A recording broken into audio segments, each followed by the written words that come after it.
తాకట్లో ఉన్న మీ బంగారాన్ని విడిపించి ఆ రోజు ఆన్లైన్ రేటుకి కొంటాం. Sharma gold company. అందరికీ నమస్కారం. నా పేరు మాధురి. ఈ మార్చి 14న గ్రహణం ఏర్పడుతుంది, అది కూడా చంద్రగ్రహణం.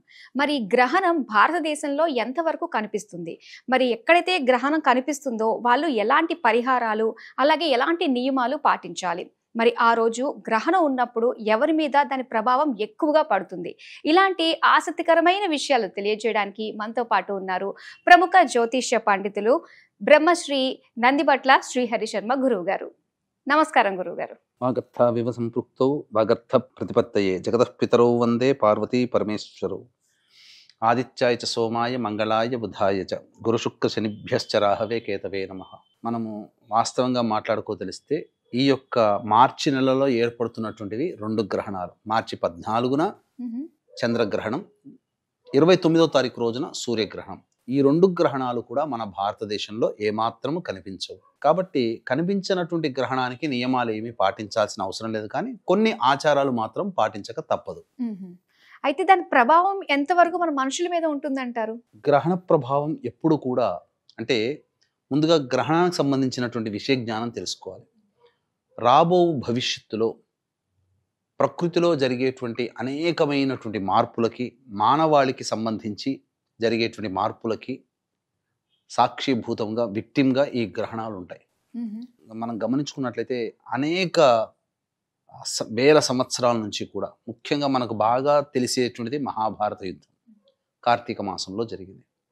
ఈ మహాభారత యుద్ధము కార్తీక మాసంలో ప్రారంభమై మార్గశిర మాసంలో మనకు ఎండ్ అయిందని చెప్తుంటుంటారు.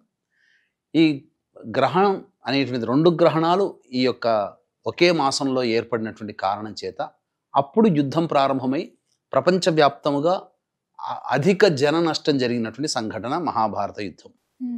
అంటే దీనికి ఈ కారణానికి గ్రహణాలు అనేటువంటివి సాక్షిభూతం. ఇదే కాకుండా మనము వందల సంవత్సరాల నుంచి మనం చరిత్ర వికీపీడియాలో చూసుకుంటే తెలుస్తుంది, గ్రహణాలు ఏర్పడిన సమయానికి దానికన్నా ముందు కానీ దాని తర్వాత కానీ ప్రకృతిలో వినాశనం ఏర్పడుతుంది. సామూహిక మారణ హోమం అనేటువంటిది జరుగుతుంది. అది ప్రకృతి విపత్తులలో ఎర్త్క్వేక్స్, భూకంపాలు కావచ్చు, సునామీ రూపంలో కావచ్చు, అధిక వర్షపాతము జరిగి కావచ్చు, లేకపోతే అధిక వేడి వల్ల చనిపోవడం కానీ, ఏదైనా కానీ మానవాళిలో, కేవలం మానవాళికే కాదు, ఈ భూమి మీద ఉన్నటువంటి సమస్త జీవ జాతికి పెనుముప్పు ఏర్పడుతుందని చెప్తుంది. ఇది మనం భయపెట్టడానికి కాదమ్మా, జాగ్రత్త పడండి అని చెప్పడానికి సూచించేవే గ్రహణాలు. కాబట్టి ఈ గ్రహణ సందర్భంగా మనకు అనాదిగా వేల సంవత్సరాల నుంచి కూడా కొన్ని పూజా కార్యక్రమాలు చేసుకోమని మనకు శాస్త్రం చెప్పడం, ఆ విధంగా ఈ గ్రహణం ఏర్పడుతున్నటువంటి రాశి నుంచి ఏ రాశిలో వాళ్ళకి ఇబ్బందికర పరిస్థితులు ఉంటాయి, ఏ సమయంలో ఏర్పడుతుంది, ఏ సమయంలో విడుపు, దాని సందర్భంగా చేయాల్సినటువంటి నియమాలు, ఇవన్నీ అనాదిగా ఆచరిస్తూ వస్తున్నాం. కాబట్టి ప్రధానంగా అందరూ ఆయురారోగ్యాలతో ఉన్నారు. ఈ వింత పోకడ వైజ్ఞానికం పెరుగుతుంది, దానికి తగ్గట్టుగా క్వశ్చన్ చేసే అధికారం ప్రతి మనిషికి ఉంటుంది. కానీ శాస్త్రాన్ని మనం క్వశ్చన్ చేసే ముందు ఆ శాస్త్రాన్ని ఎంతవరకు అర్థం చేసుకున్నామని తెలుసుకొని అర్థం చేసుకోవాలి తప్ప, ఎవరో పిచ్చి వాగుడు వాగారు ఈ గ్రహణం సందర్భంగా ఏమీ ఉండదు అని అంటే ప్రస్తుతానికి ఉండకపోవచ్చు, కానీ ఇప్పటి వరకు జరిగినటువంటి అనేక సంఘటనలు గూగుల్లో వెతుక్కుంటే ప్రతి మనిషికి కూడాను గూగుల్ చెప్పేది అబద్ధం కాదు కదా, సాక్ష్యంతో సహా చెబుతుంది.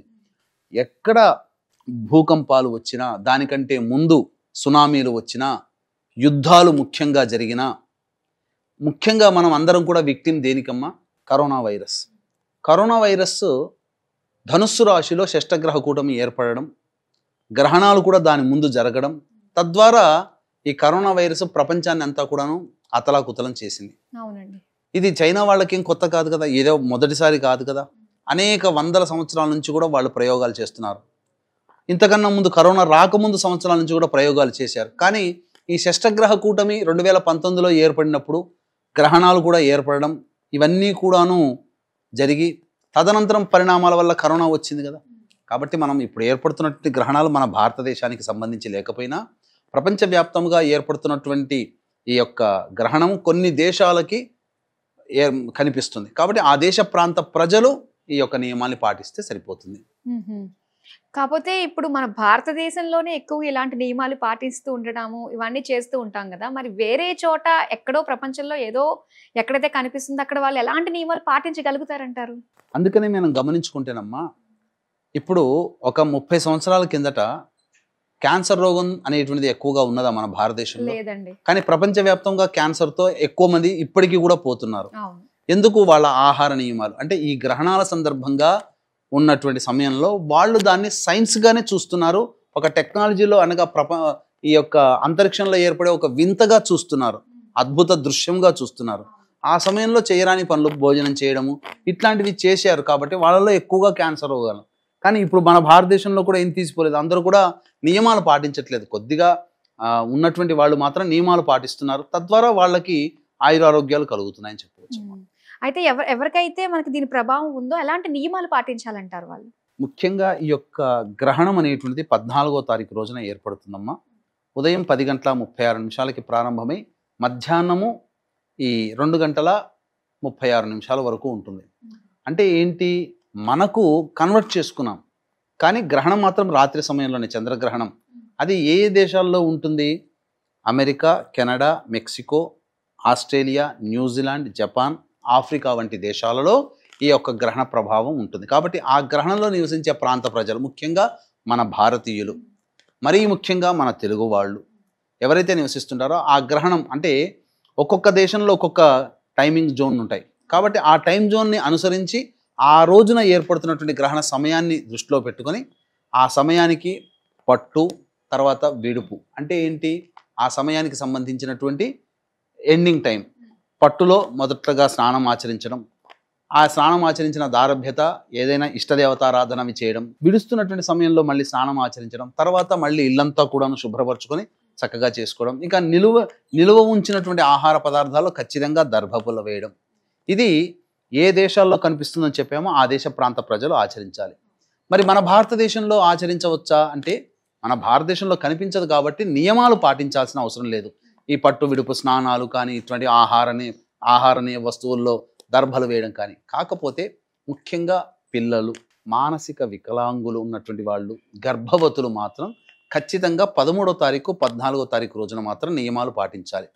అంటే పిల్లల యొక్క పాకెట్లో కానీ లేదా ఇంకెక్కడైనా కానీ పట్టుకునే ప్లేస్లో దర్భపుల్లలు వేసుకోవడం. గర్భవతులైతే గర్భం చుట్టూ కూడా ఎలాగో బట్ట కట్టుకుంటారు కదమ్మా, అప్పుడు దర్భపుల్లని పెట్టుకోవడం కానీ, లేదా దర్భపుల్లలతో చేసినటువంటి ఒక త్రాడు లాగా ఉంటుంది, దాన్ని చుట్టుకోవడం లాంటిది చేస్తే ఆ యొక్క గర్భస్థ శిశువుకి ఆ దర్భలు రక్షణనిస్తాయి. తద్వారా మంచి జరుగుతుంది. తద్వారా ఎందుకు అనంటే, మన భారతదేశంలో కనిపించకపోయినా గ్రహణం, మరి చంద్రుడైతే మనకు ఉంటాడు కదా. అంటే గ్రహణం అనేటువంటిది కేవలం ఇప్పుడు మనకు దుస్సంఘటనలు జరిగాయమ్మా. ప్రతి గ్రహణం తర్వాత ఖచ్చితంగా దుస్సంఘటనలు ఉంటాయి. ఆ దుస్సంఘటనలు జరిగినటువంటి ప్రదేశాలు చూసుకుంటే అవి గ్రహణం ఏర్పడినటువంటి దేశాలు కావు, కానీ ఎక్కడో మారుమూలలో జరుగుతాయి. ఆ ప్రభావం అంటే గ్రహణాలు అనేటువంటివి ప్రపంచానికి సంబంధించినటువంటి, భూమి మీద నివసిస్తున్నటువంటి జీవజాతికి, ముఖ్యంగా మానవాళికి సంబంధించినటువంటిది. కాబట్టి ఎక్కడ కనిపిస్తుందో అక్కడ నియమాలు పాటించాల్సిన అవసరం లేదు, కానీ ఆచారాలు మాత్రం ప్రపంచవ్యాప్తంగా ఎవరైనా పాటించాల్సిందే, అందులో సందేహం లేదు. కాబట్టి ఈ గ్రహణం అనేటువంటిది ఉత్తరా నక్షత్రంలో ఏర్పడుతుంది, కన్యా రాశిలో. కాబట్టి వీటికి సంబంధించి కొన్ని రాశుల వారికి మంచి జరుగుతుంది, కొన్ని రాశుల వారికి ఇబ్బందికర పరిస్థితులు. ఏ రాశుల వారికి మంచి జరుగుతుంది అని అంటే, కర్కాటక రాశి వారికి యోగము, అలాగే వృశ్చిక రాశి వారికి యోగము, మేషరాశి వారికి యోగము. తక్కినటువంటి వృషభ, మిథున, సింహ, కన్య, తుల, ధనుస్సు, మకర, కుంభ, మీన రాశుల్లో జన్మించిన వాళ్ళు ఎవరైతే ఉంటారో వాళ్ళందరూ కూడా ఈ సంబంధించినటువంటి గ్రహణ దోషానికి గురయ్యే రాశులే. కాబట్టి ఈ గ్రహణ దోష నివారణార్థమై మనము ఈ యొక్క ఇండియన్ స్టాండర్డ్ టైంకి మనం కన్వర్ట్ చేసుకున్నాం కాబట్టి ఐఎస్టీకి, అది ఉదయం 14వ తారీఖు రోజున ఉదయం 10:36 ప్రారంభమై 2:30 గంటల వరకు ఉంటుంది మధ్యాహ్నం.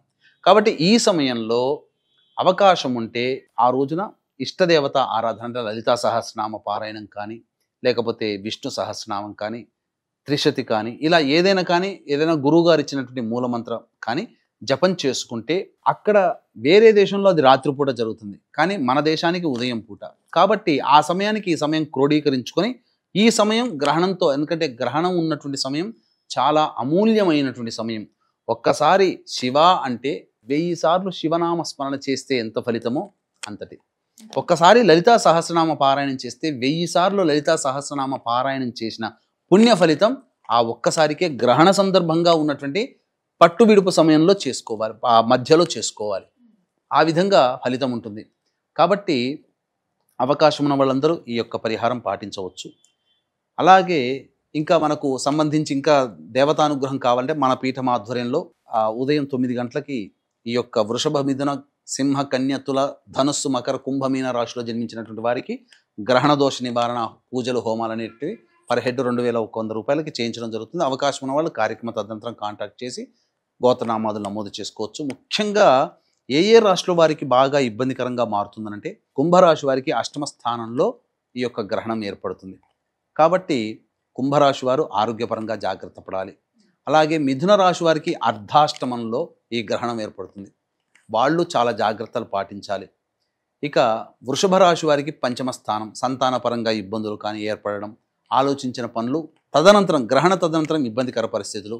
మిథున రాశి వారికి గృహ మార్పు, వాహన మార్పు, గృహ నష్టం కానీ వాహన నష్టం కానీ జరుగుతుంది. తల్లిగారి ఆరోగ్యం పట్ల శ్రద్ధ వహించాలి. సంతోషం లేని జీవితాన్ని గ్రహణ తదనంతరం కొంతకాలం గడుపుతారు. అలాగే సింహరాశి వారికి కుటుంబ కలహాలు, ధన వ్యయము, అలాగే మనస్సు చక్కగా ఉండలేకపోవడం ఇవన్నీ జరుగుతాయి. కన్యా రాశిలోనే గ్రహణం ఏర్పడుతుంది కాబట్టి కన్యా రాశి వారికి ప్రధానంగా ఇబ్బంది. అలాగే తులారాశి వారికి 12వ స్థానంలో కాబట్టి ఎక్కువగా ఖర్చులు పెరుగుతూ ఉండడము, అలాగే సరిగ్గా నిద్ర పట్టలేనటువంటి స్థితికి రావడము, అలాగే చేసేటువంటి ప్రతి పనులలో ఆటంకాలు ఉండడం. ధనుస్సు రాశి వారికి చేస్తున్నటువంటి వృత్తి, ఉద్యోగ, వ్యాపారాల్లో ఇబ్బందికర పరిస్థితులు ఉండడము.